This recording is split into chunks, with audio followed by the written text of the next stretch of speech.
بسم اللہ الرحمن الرحیم۔ السلام علیکم، میں ہوں شیر محمد امان۔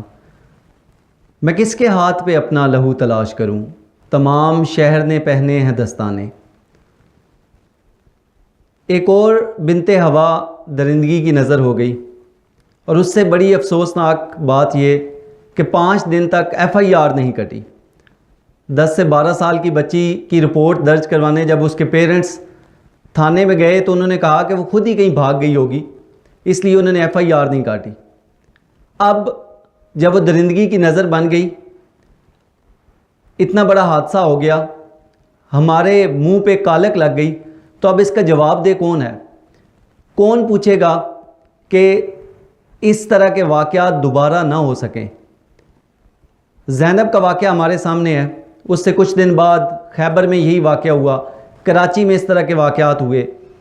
درجنوں ایسے واقعات ہیں جن کی FIR تک نہیں کٹتی، اور درجنوں ایسے واقعات ہیں کہ لوگ شرمندگی کے ڈر سے وہ درد و اذیت برداشت کرتے رہتے ہیں اور آواز نہیں نکالتے۔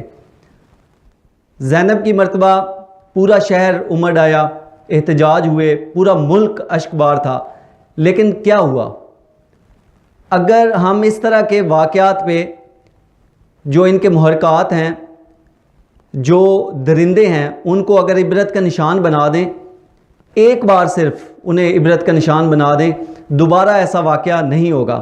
اگر ہم نے اس نہج پہ آواز نہ اٹھائی کہ حکومت اس کے لیے کوئی پالیسی سازی کرے اور ایسے درندوں کو عبرت کا نشان بنائے، اگر ہم یہ نہیں کر پائے تو یقین جانیں میری، آپ کی، ہم سب کی بیٹی اللہ نہ کرے ایسی درندگی کا شکار ہو سکتی ہے۔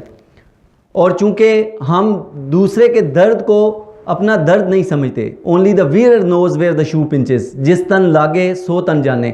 اگر اپنا درد سمجھ کے، اپنی بیٹی سمجھ کے ہم آواز بلند کریں اور اسی طرح کریں جیسے ہمیں اپنی بیٹی کے لیے کرنی چاہیے، تو دوبارہ اس طرح کے معاملات کبھی پیش نہ ہوں، ایسے حادثے کبھی سامنے نہ آئیں۔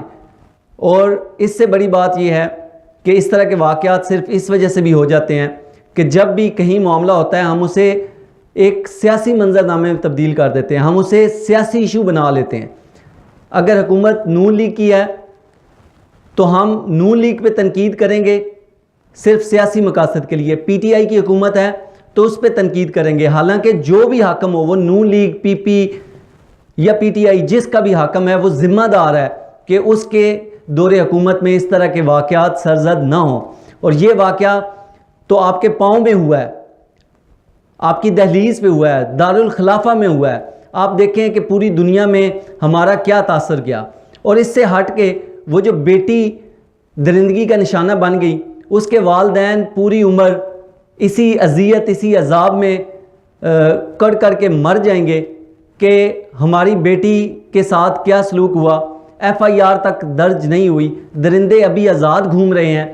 کون اس کا پرسان حال بنے گا؟ ابھی تک کہیں بھی کسی بھی فارم پہ اس کا